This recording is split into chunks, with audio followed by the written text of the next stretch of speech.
Have you ever been teaching a class and looked around at the students and wondered, do they even understand what I'm teaching them? Well, luckily for us, there are tools called classroom assessment techniques, or CATs for short. Muddiest point is a classroom assessment technique that is used at the end of a class or a lecture. Students are asked to write down the muddiest point of the lesson. This gives the instructor an idea of what they need to review next time the class meets.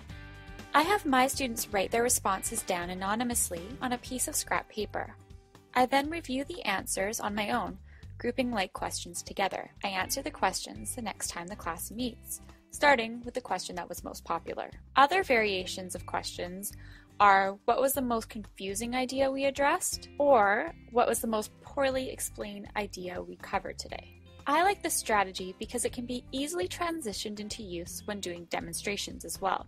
In Brookfield's The Skillful Teacher, he suggests saying, what was the most poorly demonstrated process you observed today? So when does this technique work best? Well, the best thing about the muddiest point is that it can be used anywhere in any class. Although, in classroom assessment techniques, it suggests that the strategy works best in lower division classes, those with little or no experience in an area. How do we implement the muddiest point? The muddiest point needs to be at the end of a class or a lecture.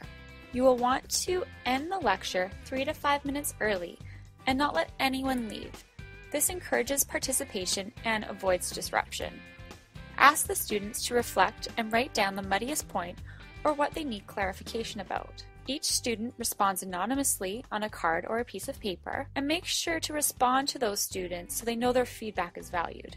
Feedback will be provided the next time the class meets. Feedback can also be given on the course website or Facebook page, in an email, or in a class handout. If there are similar responses, they should be grouped together, and then let the class know that, say, 40% of the class thought this point was the muddiest. Depending on the class size, you may not have time to cover all the points in class, but that's when using Facebook, an email, or a handout works the best.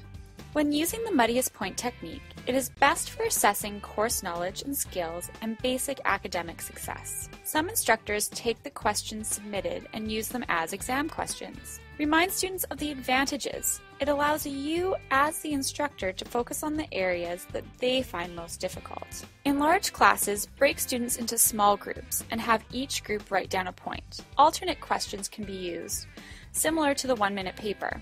I love using this technique, but it's not perfect. It takes practice for students to self-assess. Higher order thinking is needed as the student needs to think about what they don't understand. And as the students get better and more acquainted with the process, the questions they ask could become more difficult and take you longer to formulate an answer.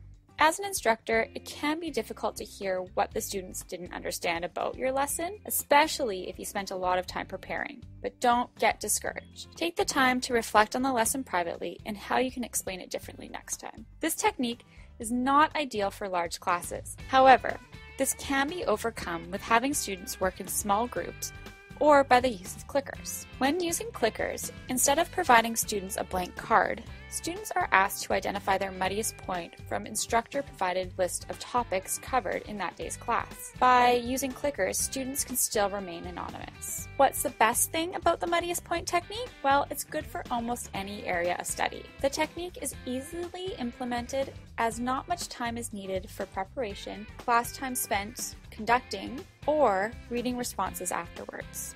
We can easily see if the pace of the class is appropriate and make changes accordingly. It's great for shy, introverted students who may be afraid to ask questions in class. It encourages and introduces students to self-assessment. If this technique is used often, students begin to pay more attention to listening and studying because it helps students realize what they don't understand, helping them to study better.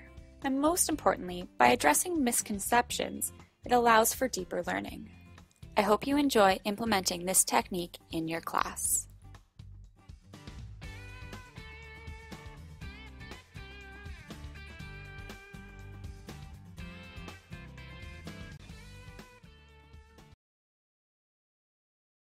Created using Powtoon.